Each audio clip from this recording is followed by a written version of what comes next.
আমরা প্রতি মুহূর্তে আশঙ্কিত ঘোড়া মার্কার পক্ষে যারা নেতৃবৃন্দ আছে তারা ইতিমধ্যেই প্রচারণা চালাচ্ছেন।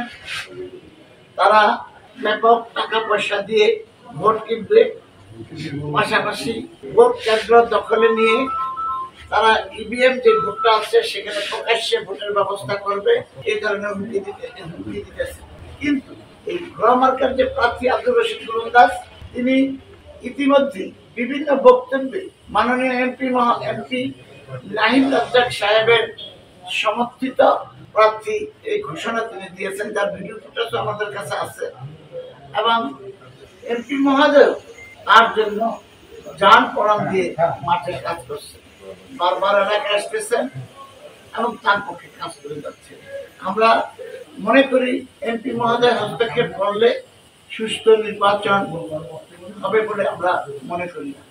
আমরা মনে করি এই নির্বাচন প্রভাবিত হবে এবং মানুষ তার পছন্দের প্রার্থীকে ভোট দিতে পারবে না। ভোটে ফলাফল দ্বিগুণ হওয়ার সম্ভাবনা আছে।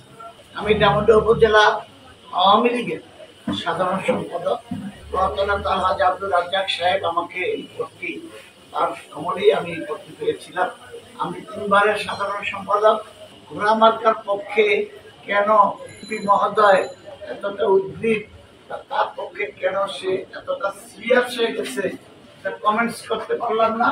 সাধারণ একটা শিশুও বুঝতে পারতেছে কি কারণে তার জন্য ওতপ্রোতভাবে এবং সে তার পক্ষ নিয়েছে, এটা একটা শিশুও বলতে পারে। আমরা কমেন্টস করলাম না বিষয়টা নিয়ে। এটা যদি একটি সুস্থ তদন্ত হয় তবে সকল কিছুই বেরিয়ে আসবে। এবং আব্দুর রশিদ গোলন্দাজ সে আওয়ামী লীগের কোনো বিশেষ ব্যক্তি নয়, সে কখনোই রাজনীতি করেন নাই। সে এক সময় আলহাজি আব্দুর রাজ্জাক সাহেবের বাসার কেয়ারটেকার ছিল। সেখান থেকে বৈধ অবৈধভাবে কোটি কোটি টাকার মালিক হয়েছেন।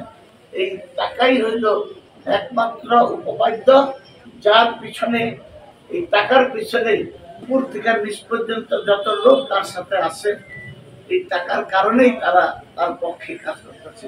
সাধারণ মানুষের সমর্থন তার উপরে নাই। সাধারণ মানুষের সমর্থন কিন্তু আমাদের উপরে। সাধারণ ভোটাররা চায় তাদের একজন পছন্দের প্রার্থী। সাধারণ ভোটাররা তাকে পছন্দ করেন না, কিন্তু জোর করে, শক্তি প্রয়োগ করে, এমপি সাহেবের প্রভাব বিস্তার করে তারা এই বৈতরণী পার করার চেষ্টা করতেছে। ডামুড্যা উপজেলা আওয়ামী লীগের সংগ্রামী সভাপতি, তিনি একজন বীর মুক্তিযোদ্ধা। আমার ডান পাশে আছেন ডামুড্যা উপজেলা আওয়ামী লীগের উপদেষ্টা মন্ডলীর অন্যতম সদস্য, বিশিষ্ট শিল্পপতি জনাব খালেদ রহমান শিকদার। তার আমার ডান পাশে আছেন যারা আমি সাংগঠনিক সম্পাদক, কানোকাটি ইউনিয়ন পরিষদের বারবার নির্বাচিত সাবেক চেয়ারম্যান আব্দুর রাজ্জাক মিন্টু। আমার সভাপতির বাম পাশে আছেন ডামুড্যা উপজেলা আওয়ামী লীগের সংগ্রামী দপ্তর